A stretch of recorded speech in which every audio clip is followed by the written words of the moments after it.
95% እና ከዛ በላይ ጊደሮች ብቻ ናቸው የሚወለዱት። እነዛ ደግሞ ለምርታችን በቀን የምናገኘው ወተት የጨመረን ለመሄድ ያሰብነው ግባችንን ለማሳካትም ደግሞ የዝርያ ማሻሻያውንም እየሰራን ምርታችንን ለማሳደግ ሌት ተቀን እየሰራን ነው ያለነው።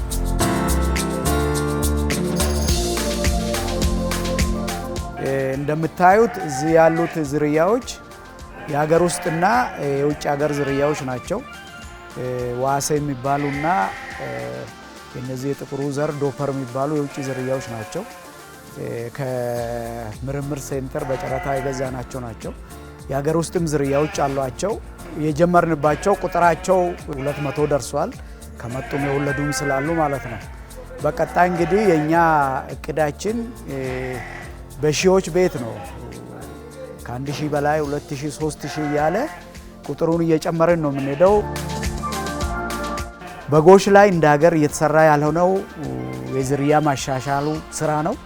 ይሄንን ስል እንግዲህ ከውጭ የመጡት በጎች ዝርያቸው አንደኛ የስጋ ምርትና ጸጉራቸው ለሱፍ ልብሶች ለአያያዝም እንዲያመች ዳታም ዶክመንቱንም ሁሉም ነገር በዚህ መሰረት አደራጅተን የተለያየ ክፍል አድርገን ያቆየንበት ለአሰራር እንዲያመች ተብሎ ታስቦ ያቆየናቸው ናቸው። ያለንበት የአቶ ተሾመ በቀለ የዚህ አገር ተወላጅ የጣፎ ተወላጅ በአባቶቹ ርስት ላይ ጠንክሮ የሚሰራ ታታሪ ገበሬ ነው። በዚህ ስራ ላይ እሱ አሁን እዚህ ያለንበት አሁን ዴሪ ፋርም ነው። የከብቶች የላሞች ከብት በትንሹ ከ120 በላይ ከብቶች የሚታለቡ አሉት። አሁን ዶሮ እዚህ ውስጥ ብታይ ከ40 ሺህ እና ከዛ በላይ ዶሮዎች አሉ እዚህ ውስጥ። ዴይሊ ከ20 ሺህ እንቁላል በላይ ይወጣል ከዚህ።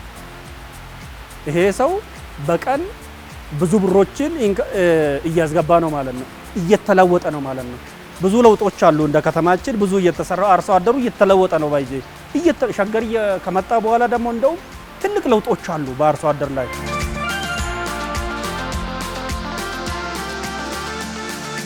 እስከ 35 ሊትር በቀን የምትሰጥ ላም አለችን ማለት ነው። ይሄ በ6 ወር የሚሰጡ የትላትል ማጥፊያ መድኃኒቶች አሉ፣ እነሱን እንሰጣለን። ሌላ ደግሞ በህመም ጊዜ ሊያጋጥም ማለት የተለያዩ ህመሞች ሲፈጠሩ ለነዛ ህመሞች አስፈላጊውን የሆነ የሕክምና አገልግሎት እንሰጣለን። ቁስሎችን እናክማለን። ቁስል ሊኖር ይችላል። የወተት ጥራትን በማረጋገጥ ከሕክምና በፊት መደረግ ያለበት ነገር ስለሆነ መኖ ጥራታቸውን እናያለን። የውሃ ንጽህናቸውን እንደዚህ አድርገን እንቆጣጠራለን። ይሄ የምታዩትን ቤት ዘመናዊ የቤት አሰራር ነው። ዘመናዊ ቤት ነው። አየሩ እንደፈለገ ይገባል ይወጣል። ከብቶቹ ሲፈልጉ ይሄ ቤት መጠቀም ነው። ከዛ አንፃር እኛ ከተማውንም አምራችም ተጠቃሚም ለማድረግ የሸገር ከተማንና የአዲስ አበባንም የኑሮ ውድነቱንም ለመቀነስ ጭምር ያው ዘመናዊ በሆነ መልኩ በሙያ ሰው የሚያውቀውን ነገር ሲሰራ ውጤታማ መሆን ይችላል። እንደ ክፍለ ከተማችን በግብርና ጽሕፈት ቤት ምን ይቸግርሃል? ምንድነው የሚያስፈልግ? እሱ ባለሙያ ነው። ዶክተሮች ከኛ እንልካለን። ሄልዚ የሚሰሩትን ቬተርናሪዎች እንልካለን። የሚያስፈልጉ መድኃኒቶች ካስፈለገ እሱ ከሌለው ከኛ ይመጣላቸዋል። ናይትሮጂን ኤአይ ይሰጣቸዋል። ብዙ የሚሰሩ ውሃም የምንጠቀመው የተለመደው የዝናብ ውሃ ወይንም የሚፈስ ጅረትን ነው የምንጠቀመው። እኛ ግን የመሬት ውስጥን ውሃ በሶላር ኃይል እንዲወጣ አድርገን ወደ 15 ሄክታር ማልማት የሚችለውን እየሸፈንን ነው ያለነው። ጫፍ የመጨረሻ የእርሻችን ጫፍ ላይ ኦልሬዲ ሪዘርቫየር አለ። ይሄኛው የፀሐይ ኃይል በዚህ በቱቦ ያለምንም ወጪ ማለት ነው ያለምንም ወጪ ይገፋና እዛ ይጠራቀማል። 15 ሄክታሩን ቀጥታ በግራቪቲ ያለምንም ወጪ ቁልቁለቱን ወርዶ ይህንን ሁሉ መሬት ያለማል።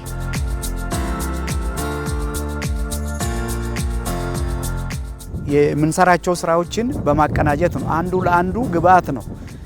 ወጪን በመቆጠብ ጥራትን በማስጠበቅ የተሻለ ውጤት ለማግኘት ነው እየሰራን ያለነውና በመደበኛ ይሄ አሁን ሰው ሰራሽ ማዳበሪያ ብንጠቀም ኖሮ አንደኛ ለአንድ አመት ብቻ ነው የሚያገለግለው፣ ሁለተኛ ደግሞ የምናገኘውን ውጤት ጥራት አያስጠብቅም ማለት ነው። ይሄ አሁን አንዴ ከጨመርን ለ3 አመትና ከዛ በላይ ምንም የምንጠቀመው ማዳበሪያ ምንም ሌላ ነገር አይኖርም ማለት ነው። ዶሮ ኩስ ደግሞ አውጥቶ ምን ያደርጋል? ማሳ ውስጥ ጄኔሬት እያደረገ በቃ ሪሳይክል እያደረገ እሱን እየተጠቀመ ከዚህ በኋላ ይሄን የሚጠቀም ሰው እንቁላሉንም ወተቱን የሚጠቀም ሰው ጤነኛ ነው የሚሆነው። ከጤና አንጻርም ጤነኛ ነው። ምንም ኬሚካል የፋብሪካ አይደለም፣ የፋብሪካ አይደለም። ይሄ የተፈጥሮ ነው። ይታጨዳል፣ ለከብት ይሰጣል፣ እነሱ ይበላሉ። ከዛ በኋላ በአውጋዝ ይጠቀማል የዶሮ ማለት ነው። ግን መኖን አሁን የተከተከተው በቆሎ ይታፈናል። ገንዳ እንዳየሽው እንትኑ ላይ ታፍኖ ከ21 ቀን በኋላ ከዛም በላይ መቆየት ይችላል። ከወር በኋላ መክፈት ይቻላል። ከዛ እየቆጠብሽ ንፋስ ካልገባበትና በደንብ ኮምፓክት ተደርጎ ከተሰራ የመበላሸት ይዘት ስለማይኖረው እየቆጠብን ከዛ ላይ የመስጠት እንችላለን። ኖርማል ግን አምጥተን ዝም ብለን የከተከትን ብንሰጥ አንደኛ ማባከን ነው መኖ፣ ሁለተኛ ደግሞ ጥራቱን ይዞ አይጠብቅልንም። አንደኛው ሳይሌጃችን የቢራ ጭማቂ ሳይሌጅ ነው።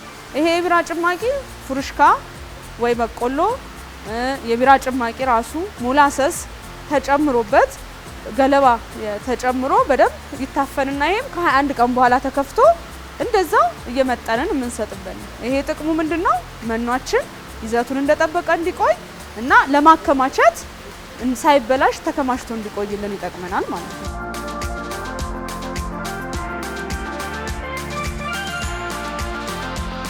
ፋርሙ ኢንተግሬትድ የሆነ ፋርም ነው።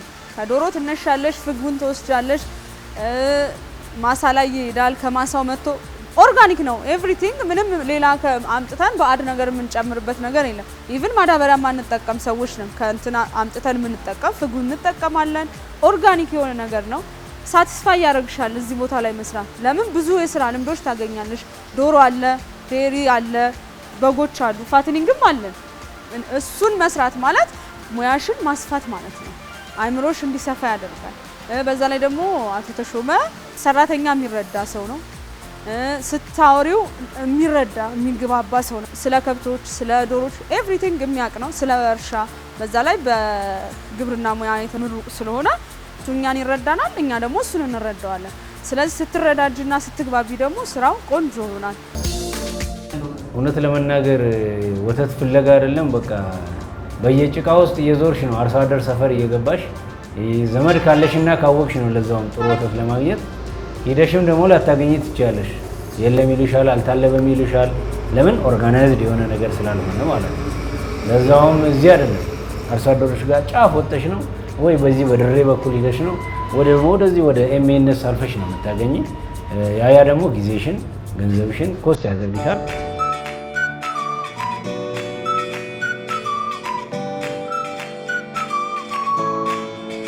አሁን እዚህ የምታዩት ሚዛን አንድ ላም መለያ ቁጥር አላት፣ ታግ የሚባለው ማለት ነው። በዛ መሰረት ከተማ እድለኛ ነው።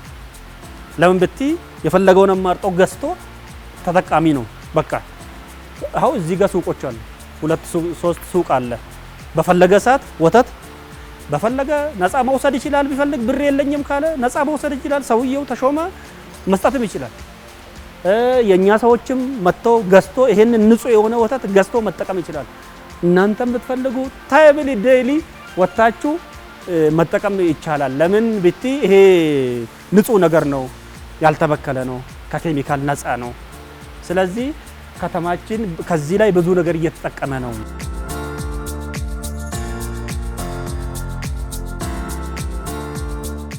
ይሄውን እየተጠቀምን ያለነው እርጎ ወተት፣ ጥሬ ወተት ለልጆቻችን ከቢሮ ስንመጣ በዚሁ ይዘን ነው የምናልፈው። መንገድ ላይ ስለሆነ አመቺ ነው አገልግሎት። ሌላ ተጨማሪ ኮስት አናደርግም። እዚህ እንመጣለን። በጣም ቤስት የሆነ ጥሩ ወተት ነው ይዘን የምንገባው። በዓላት ሲመጡ ከበዓል ውጭም ደግሞ ቅዳሜና እሁድም ከቢሮ ውጭ ወደ ቤት ስንወርድ መጠን እዚህ ጋር እንቁላል በቃ ወስደን ነው የምንሄደው። በጣም ቺፕ ነው፣ ዲስካውንት አለው። እዚሁ ነው፣ ትኩስ ወተት ነው፣ ትኩስ እንቁላል ነው። አሁን አንዳንዴ ሌላ ቦታ ስትገዢ 4 ቀን 6 ቀን 1 ሳምንት ወርም ሊኖር ይችላል። እዚህ ግን ወዲያው የዛሬውን ወተት አሁን ዛሬ ነው የምንወስደው። 10 ሰዓት ላይ ይዘን ነው የምንሄደው። ነገ ጠዋት ብትመጪ አታገኝም። 10 ሰዓት እስከ ማታ 11 ሰዓት ቢበዛ። ለዛውም ሰልፍ ነው። ያ ደግሞ የሆነው ትልቁ ነገር የሚመገቡት ላሞቹ ኦርጋኒክ ነው። አይናችን እያየ ነው ተጭኖ ከወጪ የሚመጣው። በየቀኑ 10 ሰዓት መኪና ይመጣል፣ እስከ 12 ሰዓት ድረስ ይገባል። ከብቶቹ ያን ይመገባሉ። ቀጥታ ከዛ ነው የምንጠቀመው እና የወተት ላሞች እርባታ በቀን ከ500 ሊትር በላይ በአማካይ ለገበያ እናቀርባለን። እንቁላል ደግሞ ከ20 እስከ 24 ሺህ እንቁላል በቀን ለገበያ እናቀርባለን። ያሌለ ነገር የለም እኛ ጋር ጥሬ ወተት ለገበያ እናቀርባለን። በእርጎ መልክ እናቀርባለን። ቅቤ አለ። ቺፕ ነው በጣም ዋጋው በጣም ርካሽ ነው። ከኳሊቲው አንፃር የሚሸጡ አሉ በጣም ግን ምንም አይገናኝም ከዚህ ጋር። አሁን እንዲንጓይ ነው ተስተጪ የምታወጪለት ነገር የለም። እውነት ለመናገር ቅቤ ማለት ነው ንጹህ ቅቤ ማለት ነው። ይሄ ደግሞ ለጤናም ለሁላችንም ለልጆችም ለትላልቅ ሰዎችም ምንም ከምንም ጋር የምታወዳድረኝ ነገር አይደለም። አሁን እዚህ ብትመጪ ማታ እስከ 1 ሰዓት አለ። ጠዋት ደግሞ 12 ሰዓት ሰው ሳይነሳ ክፍት ነው። ያ ማለት ሰው በፈለገ ሰዓት ማግኘት ይችላል ማለት ነው። አሁን የበዓል ትመጫለሽ። አሁን እንግዲህ አዲስ ዓመት እየመጣ አይደል? እዛው አይደርስ ቅዳሜ ጾም ይፈታል። ፍልሰታ በቃ ሰልፍ ነው እዚህ። ዶሮ፣ እንቁላሉ፣ ወተቱ አይገኝም እና ያ ደግሞ ምንድነው የተሻለ ነገር ስላለ ነው። ለማህበረሰቡ ጥቅሙ አንድ ወጪ ያወጣል። በቅናሽ ከፋብሪካው ነው። ይሄ አንድ ፋብሪካ ነው። ከዚሁ ወደ ማህበረሰቡ ይደርሳል። ለጤናም አንፃር ወጪም ይቆጥባል። ስለዚህ ብዙ ነገር ሴቭ ያደርጋል እንጂ ታይም ሰዓትንም ኤክሰርሳይዝ ያደርገም። ከዚህ ይገዛና ለልጆቹ ይሰጥና ወደ ስራው ምንም ከዚህ ቦታ ከዚህ ሱቅ አይልም። ስለዚህ ትልቅ ፋይዳ አለው እንጂ እንደዚህ አይነት አሁን